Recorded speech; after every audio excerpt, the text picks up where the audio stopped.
Hindi cinema जगत के महान अभिनेता विनोद खन्ना की आज पुण्यतिथि है। सोशल मीडिया में लोगों के द्वारा उन्हें याद कर उन्हें श्रद्धांजलि अर्पित की जा रही है। कोई उनके अभिनय को याद कर रहा है तो कोई कह रहा है कि इस फिल्म में विनोद खन्ना ने जिस तरह से एक्टिंग की वह काबिले तारीफ था। कोई कहता है कि विनोद खन्ना दिखने में जबरदस्त हैंडसम थे, तो कोई कहता है कि लड़कियों को विनोद खन्ना को देखकर ही प्यार उमड़ने लगता था। बिहार के पूर्व आईपीएस अधिकारी और सोशल मीडिया एक्टिविस्ट ध्रुव गुप्ता ने आज विनोद खन्ना की पुण्यतिथि के अवसर पर सोशल मीडिया में एक भावुक करने वाला पोस्ट लिखा है।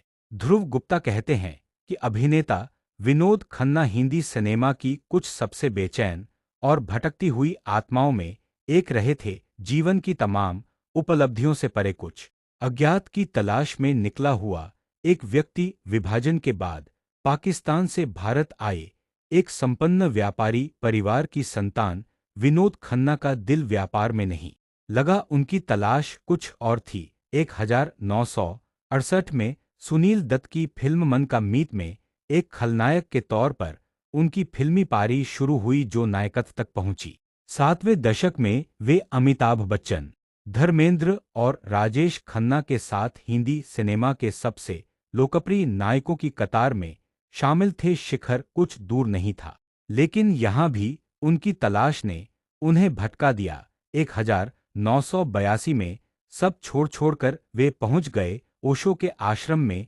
ओशो के जूठे बर्तन धोए, उनके बाग के माली बने और फिर अंतरंग शिष्य भी आश्रम के। उनके समकालीन साधक बताते हैं कि आश्रम के 5 सालों में आध्यात्मिक उपलब्धियों का शिखर उनसे दूर नहीं था जब वे संन्यास त्याग कर एक बार फिर घर लौट गए।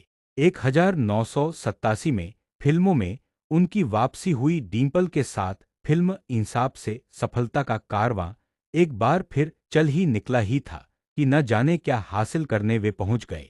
सियासत की गलियों में गुरदासपुर से 4 बार सांसद बने और अटल सरकार में राज्यमंत्री भी। अच्छी सफलता के बावजूद राजनीति में वे पूरी तरह रम नहीं सके और बीच बीच में फिल्मों में चरित्र भूमिकाएं भी करते रहे। फिर एक दिन क्या हुआ कि दुनिया से बोर होकर उन्होंने दुनिया ही छोड़ दी और निकल गए एक और यात्रा पर, एक ऐसी अज्ञात यात्रा पर जहां से उनके बारे में फिर किसी को कोई खबर नहीं मिली।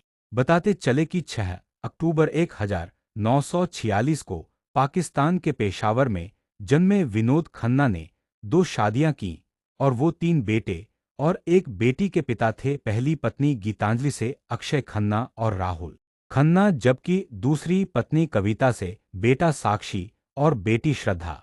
साधारण परिवार से होने के बाद बॉलीवुड एक्टर बनने और फिर ओशो से प्रभावित होकर अपनी शादीशुदा जिंदगी खत्म करने को लेकर विनोद खन्ना हमेशा ही सुर्खियों में रहे। भारत पाकिस्तान के बंटवारे के बाद विनोद खन्ना का परिवार मुंबई आ गया था। उनके पिता टेक्सटाइल बिजनेसमैन थे मुंबई और दिल्ली में स्कूली पढ़ाई के बाद कॉलेज के दिनों के दौरान विनोद इंजीनियर बनना चाहते थे। वो साइंस के स्टूडेंट थे, वहीं उनके पिता चाहते थे कि वो कॉमर्स लें और पढ़ाई के बाद घर के बिजनेस से जुड़े।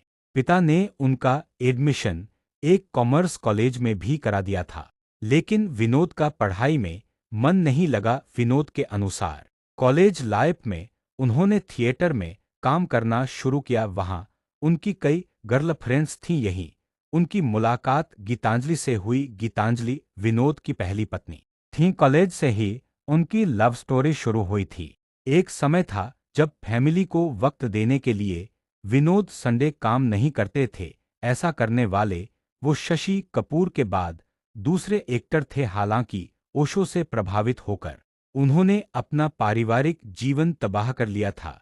1975 में फिल्मों से संन्यास के बाद विनोद अमेरिका चले गए और वहां 5 साल तक ओशो के माली बनकर रहे। 5 साल दूर रहने के कारण विनोद का परिवार पूरी तरह टूट गया था। जब वो इंडिया लौटे तो पत्नी उन्हें तलाक देने का फैसला कर चुकी थी। फैमिली बिखरने के बाद 1987 में विनोद ने फिल्म इंसाफ से फिर बॉलीवुड में एंट्री की।